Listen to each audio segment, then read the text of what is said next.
All right. I'm going to challenge you today. I'm going to challenge you to dare to be different. Innovation is a state of mind. It's not a job title and it's not an industry. It has to be in every single one of you. It's about you. It's about people and it's about minds. And it's about how open you are to innovate and how open you are to innovation. Because in my experience, innovation requires humility, utter determination, creativity, but above all, teamwork. So the title of my speech, it had these 5 very strange words written there, and I'm sure you were wondering about them. Innovative, pragmatic, affordable, IP protected, IP meaning intellectual property, patents protected. And I would also add another 3, regulatory approved, scientific, and above all, relevant. What do these words mean? They're actually my innovation criteria. Actually, I shouldn't say they are mine, they are my team's innovation criteria. These words are the impossible list of things, and I say impossible, you'll understand shortly, the impossible list of things that I ask my scientists, my lawyers, my finance, my engineers. I want them all to come together with a solution that satisfies every single one of those words all at the same time.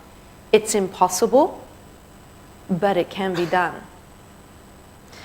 I know that if we meet that innovation criteria, my team can come up with some truly innovative, game-changing, life-changing solutions for the world. Not just for people in the United States, not just for people in Hong Kong, people in Africa, China, etc. What do I mean by these words? Well, innovative. Well, it means to solve a known problem that no one else has solved before. Pragmatic. Hey, there's no point in coming up with a great idea that isn't of use in the world. Affordable. I think you've heard it from both of the previous speakers. You can come up with the best technology in the world, but if people cannot afford to purchase it or use it, what have you got? IP protected. Now, a lot of you here are innovators. A lot of you here are here to make a difference. But a lot of you here are also as entrepreneurs. And from one entrepreneur to the many out there, it's very important that whatever you create from a business perspective, you're protecting. Make sure that you understand the laws to protect the intellectual property that you've created, because ultimately, that's the value that you're able to sell. I added 3 other words. In my world, in healthcare, regulatory approvals are essential. But guess what? Regulation and innovation, they clash. You can imagine that the laws in the world are often 20 years behind innovation, whether you're talking about computer innovation, healthcare innovation, etc. The laws are very old. Innovation, by definition, is the future. So you need to have someone on your team that can help you get through the regulatory requirements. And believe me, for any industry that you're talking about, there are going to be those areas that you need to overcome. From a business perspective, that means you can get your products into the market quickly. It means on the other side, if you don't get that right, you're going to have a great innovation that you cannot bring into the market. The last 2, scientific, that's my particular area. Of course, in healthcare, anything that we do needs to be scientific, it needs to be evidence-based, it needs to be proven. and it needs to be proven at a very, very high level. And that requires a lot of meticulous, a very meticulous approach. And it also has to be, above all, everything else, relevant. Again, not much of a point of coming up with something that's innovative if it's not really relevant to anyone. So you have to really understand where the gaps are. For us as business people, as innovators, you have to be innovating into a gap where no one else has been before. And part of the problem of innovation is trying to find that gap. It's really quite hard to do. And actually, you will find you need a lot of minds to help identify the gap in order to be able to solve the problem for it. So, that list of words, 8 words, that's our innovation criteria. Now, you're probably wondering, who am I to be standing here in front of so many wonderful people to talk to you about innovation? Well, I am the CEO of a biotech company here in Hong Kong, proud to be based here in Hong Kong, probably one of the only ones in Hong Kong. And we're dedicated to saving lives, and we're dedicated to saving lives everywhere in the world.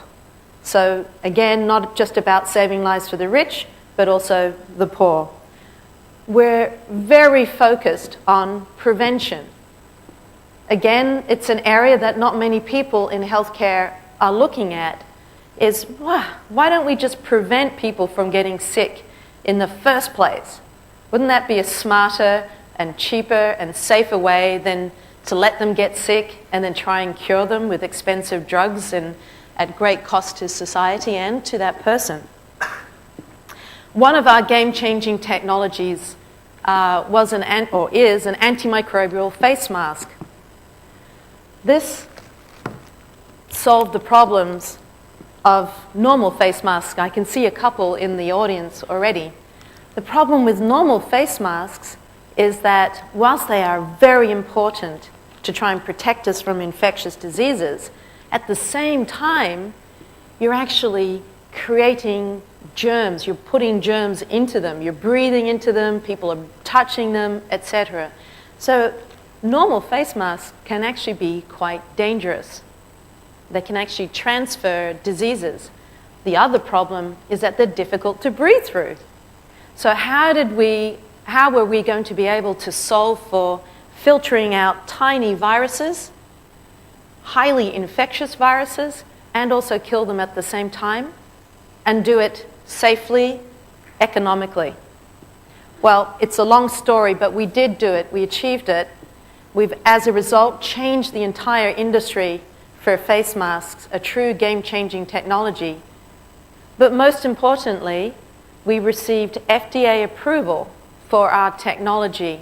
Not just a normal FDA approval, but they created an entirely new medical device category for our technology, which is proof of the innovation that's behind it. All born here in Hong Kong. This is the first time for Hong Kong, first time for China. So, as a result, millions of lives are going to be saved by this technology. Again, proudly born here in Hong Kong. And that's why I think I have the right to stand on this stage today. So, what else does Filligent do? We look for health gaps. So, when I said innovation gaps, we look for innovation gaps as it relates to health.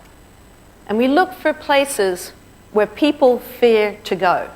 And this is something that you need to look at for yourselves, is where is it that no one else is? Where is there an absolute need, but why isn't anyone in there? And it's usually because people fear to go into that area because 1, it's too expensive, 2, it's deemed technically impossible, and 3, often because there are societal reasons why it's not a cool thing to do. And yet, if we solve that, millions of lives can be saved. That's the area that we like. When we talk about health gaps, that's our sweet spot. Because when someone says something's impossible to us, we're in there. So, it's actually quite hard then, once you've got an impossible situation that you've said that you're going to solve, how do you go about doing that? Well, I'm often asked, I mean, for example, this face mask is just one of the things that we've done and created. I'm often asked, how is it that a small company in Hong Kong can create game-changing technologies for the healthcare industry? Not just healthcare, but also military, for consumer goods, a whole bunch of different industries. How can we do this? We're a tiny little company based here in Hong Kong. We have various steps that we take, and you need to think about this when you're thinking about your next innovation. First of all, we own the issue. We own what the gap is. We identify that gap. The second thing we do is we bring everyone to the table. And that means people from every single area that we can find, because it's all about diversity of minds. I don't care if you're 96 years old. I don't care if you're a 12-year-old. I don't care if you're a street cleaner. I don't care if you're the best virologist in the world. I want everyone at my table, because the best idea wins, and it would be arrogant to think that just one person holds the key to a solution. Very arrogant. So, diversity of minds. Now, that's great. If I bring everyone into the room, so what? The next thing I've got to do is make it a safe environment for people to think freely. And that's actually quite a difficult thing to do here in Hong Kong, because a lot of the schooling system, as I know, I have my children going through school here as well, the schooling system is almost set up to not ask questions and to not, give your voice and have an opinion and justify it. So the number one thing that I have to do with my team is create a safe environment for people, doesn't matter what background, to give us their ideas and to share their ideas, to discuss the ideas, and to dare to be different. It's actually hard to be different, but it's well worth it, and that's every single one of you in the room here. Next thing, ask your team the right questions. Well, it's kind of hard, but by being able to get a group of people in your room, you then have to ask them the right questions. Different ways of thinking about things. Challenge them to think about it in reverse, upside down, 3 dimensions. Very, very key thing to be able to do. And then at the end of the day, we apply that innovation criteria that I spoke about, all those 8 different things, and try and get to one answer at the end of the day. Now, when you think about it, what kind of people do I need in the room to help us as a team come to that solution? And this is the purpose of today's discussion. Innovation is a state of mind. It's not a job title. So I need to be bringing into the room engineers. I need to be bringing in the scientists. I need to be bringing in the marketing team, the legal team, the regulatory team, the finance team, and give them the freedom and the discipline to think freely. So innovation is hard, but it can be done. And the point here for everyone, look around you. Innovation, it is a state of mind. It deserves to be everywhere. Anything that anyone is doing, you should be thinking about it in an open, free way. And to ask yourself a question, are you open to innovation? Are you open to other people's ideas? And then What is your innovation criteria? You people are here for a reason. You're here to grasp ideas and see if you can make a difference in the world. Identify that gap where you can make a difference, and then ask yourself, what is your innovation criteria for that gap? And then I'm going to challenge you. Look around you, because you're going to need a team. To be able to make this real, you're going to need a team, and I bet you've got the team right here in this room. So talk. Thank you.